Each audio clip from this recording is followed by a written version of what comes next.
Hi, I'm Whitney with ElementaryWritingCoach.com, and today I'm going to talk to you a little bit about my writing journey. I've had a lot of people asking me lately how I got so involved in writing instruction, so I want to share that with you today. So my story begins way back when I was in elementary school.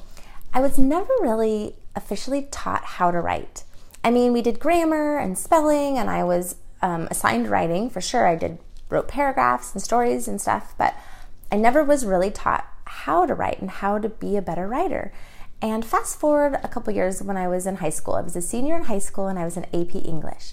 And I remember my teacher saying to me, you're doing great and everything, but your writing stinks. And I was kind of like, what? I work so hard on it and I try so hard, but he just was like, you're all over the place. It's unorganized. And so I was kind of bummed. I was like, oh, I didn't know I was such a bad writer. And then I went to college, and I was in college and I was taking a business writing class. And I had my professor tell me almost the exact same thing. He just was like, your writing is really bad. And I was a really good student in school and I got mostly A's, but in writing I was always getting C's. And it wasn't from lack of trying. I would try so hard. I'd put so much time into it. But I just struggled with it. So I definitely had very low confidence with my writing, and I was like, oh, this stinks. Like, I'm definitely going to have to go into business because I don't know how to write. And then out of college for a while, I decided, I really want to be an educator. I want to be a teacher just like my parents, and so I went back to get my teaching credential. And as many of you know, there's a lot of essay writing involved with getting your teaching credential. Luckily, my husband is an amazing writer, and he would go through and he would edit and revise most of my papers after I was done. And he would mark them all up, and I started to kind of notice a pattern with that. And I was like, oh, and I had one of those like light bulb moments where I finally was like, oh, I get it. Like, you just need to have an introduction and some body paragraphs, and then your, conclusion. Like, oh, I get this now. And it seems so silly to me now, but I was never taught that like formula or that structure. And so my writing is just always all over the place. So now, I fast forward, I go and I get a job and I'm so excited. It's my first year teaching. I'm in 4th grade. I'm like, yes. And what do? I go back to my old way that I was taught writing. I'm doing grammar lessons and I'm working on spelling. And I'm assigning writing, I'm assigning paragraphs and essays, but I'm not teaching the kids how to write. And it's so frustrating. I get so mad at myself when I think about that. I mean, I looked around and that's what all the other teachers were doing, so that must be best practices. That's how you teach writing. And I just started to see this negative cycle. Like, I didn't learn I didn't learn writing, and then, and now here I am, I'm not teaching my students writing. It's just such a vicious cycle. So I really realized the two big problems that I had were I wasn't taught how to write when I was in elementary school, but then I wasn't taught how to teach writing when I was in my teaching credential program. I was never trained on that. So I needed to figure something out because this was not working. At the end of that first year of teaching, my students weren't making much progress. And I don't know about you, but that freaked me out. I was like, whoa, okay, pump the brakes. I got to figure something out. So I spent some time reflecting, and I looked into some different writing programs and writing philosophies.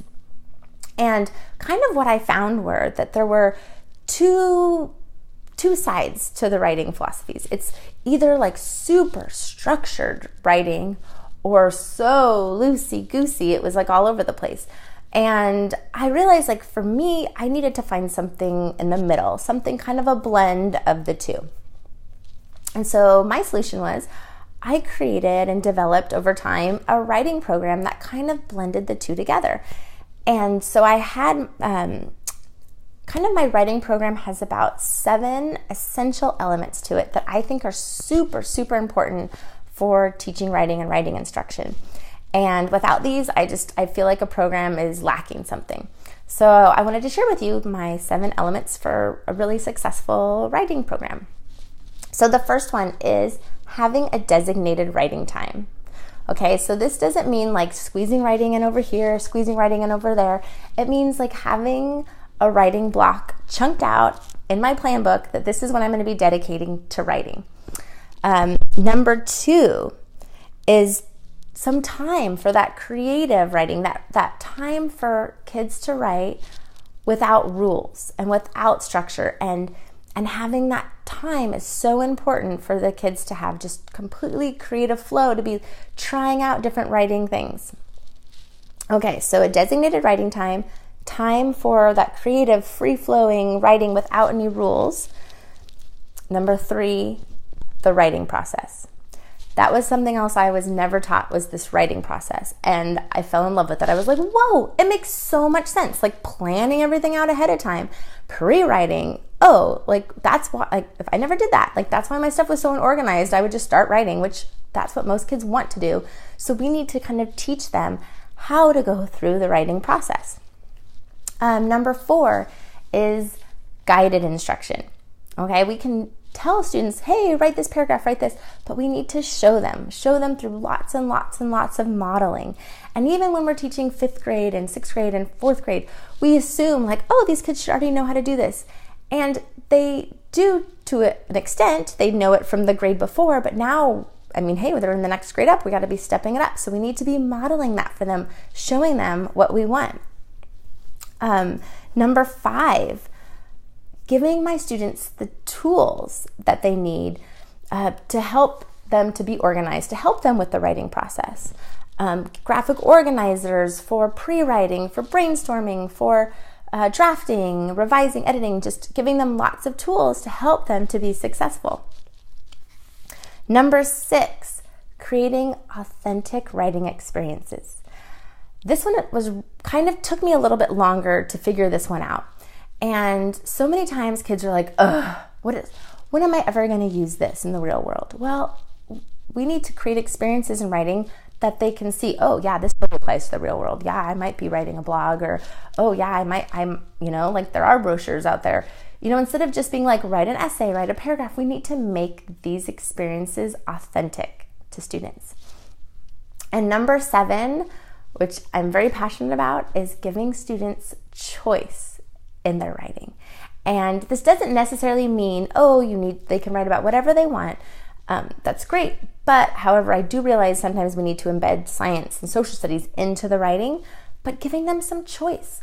Offering them, if we're going to be writing about this science topic, maybe choose one area that you're kind of more interested in learning about, and that's what we're going to be writing about. So giving some voice and choice to students.